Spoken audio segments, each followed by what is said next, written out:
குடும்ப நலனுக்கான உண்டான பாதையில போகவா, தொழிலுக்கு உண்டான பாதையில போகவா, இல்ல நோய்கள் தீர்க்கும் பாதையில பயணம் பண்ணவா, இப்போ இல்ல பணம் சேர்க்கறதுல பயணம் பண்ணணுமா, இல்ல ஆன்மீகத்துல பயணம் பண்ணணுமா? சொல்லுங்க பாப்போம்.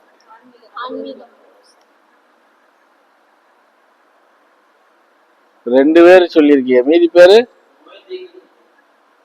1. வேற தொழில். தொழில் எத்தனை பேர் சொல்லியிருக்கீங்க? 1 2 4 பேர் சொல்லியிருக்கீங்களாக்கும். அடுத்தது சரி, குடும்ப நலனுக்காகத்தான். வேற குடும்ப நலன் தான். அப்ப பணமெல்லாம் யாருக்கு வேண்டாம்.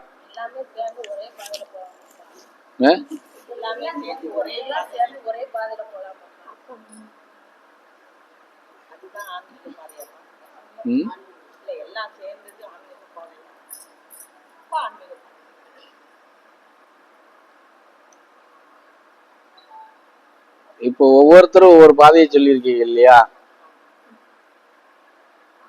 முதல்ல ஆன்மீகத்துக்கு 2 பேர் சொல்லியிருக்காங்க இல்லையா?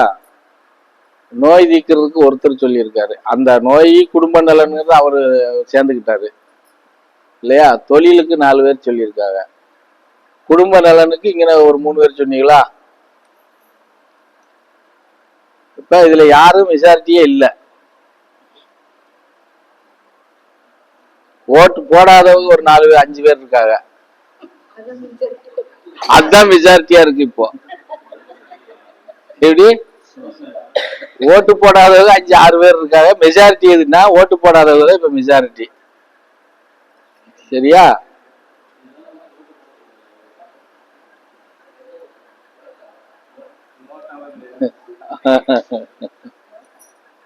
சரி, ஆன்மீகத்திலே போவோம். சரியா? அவங்க எதுக்கு ஓட்டு போடல? ஒருவேளை நீங்க ஓட்டுக்கு கேன்வாசிங் போனவங்க காசு கொடுக்காம மாட்டீங்களா என்ன? அந்த 6 பேர்த்துக்கும் அவர் நான் எடுத்துட்டு வாங்க 100 ரூபா கொடுப்போம்னே அவர் எடுத்துட்டு போனவர் திரும்பி வந்துட்டாரு இல்லையா? பெரிய நோட்டா இருக்கா?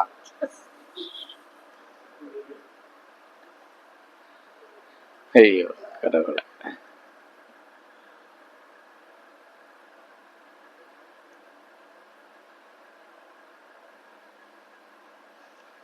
சரி, ஆன்மீகத்துவே கையில எடுத்துக்கிடுவோம்.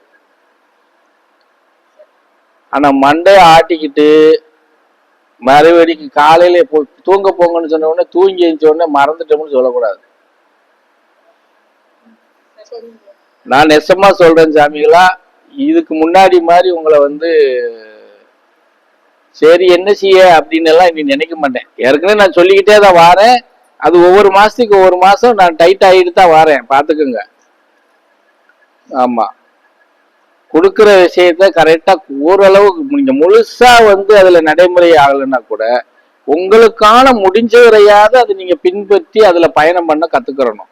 அப்பனா தான் ஆன்மீகத்துல பயணம் பண்றதுக்கு நம்ம முயற்சி பண்ணி பண்ணும்போது உங்களுடைய பிரச்சனை இப்ப சொன்னீங்க இல்லையா? இப்ப நம்ம எத்தனை 5 விதம் சொன்னோமா? இந்த 5 விதமான இதுவுமே ஆன்மீகத்துல நம்ம எடுத்துட்டு போலாம். எப்படி எடுத்துட்டு போகலாம். ஆனா ஆன்மீகம் தான் முதல் கவனமா நமக்கு இது இருக்கணும்.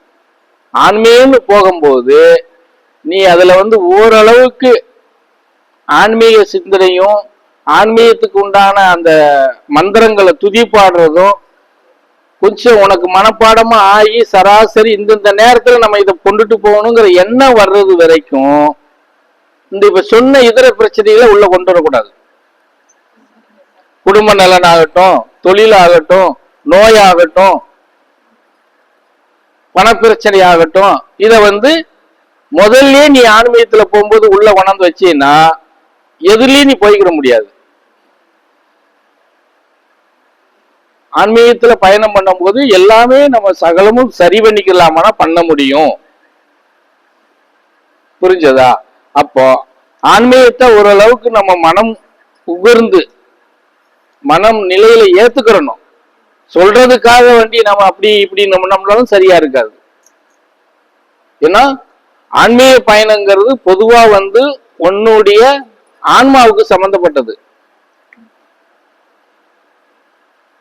ஆன்மீக பயணம்னாலே நம்மளுடைய ஆன்மான்னு சொல்றதை விட நம்மளுடைய உயிரணுக்களோட சேர்ந்தப்பட்டது. புரிஞ்சதா? அப்ப அது ரெண்டு இணைஞ்சு போகும்போதுதான் நமக்கு பல விஷயங்களை சாத்தியப்படுத்துறதுக்கு வாய்ப்புகள் உருவாகும். சரியா? இன்னொரு வகையில் சொல்ல போனா உன்னுடைய ஆன்மீகம்ங்கிறது வந்து உன்னுடைய ஜீவாத்மா தான். ஆன்மீகம் நம்ம சொல்றோம் இல்லையா? ஆன்மீகத்துல நீ பயணம் பண்ணு அப்படின்னு நம்ம சொல்றோம் இல்லையா? ஆன்மாவோட நீ கலந்து பயணம் பண்ணு ஆன்மீகத்துல சொல்றோம் இல்லையா? ஆன்மீகம்னா என்னடா, ஆன்மா ஆன்மீகம் ரெண்டு நமக்கு என்னன்னு புரியலன்னு வச்சுக்கைய, உங்களுக்கு புரிய முடியும். என்ன சொல்ற? ஜீவாத்மா தான் ஆன்மா. புரியுதா? அந்த ஜீவாத்மாவோட நீ வந்து உன் மனசை வந்து ஒருங்கிணைச்சு மனநிலையவும் உடல்நிலையவும் ஜீவாத்மாவோட நீ சேர்க்கணும்.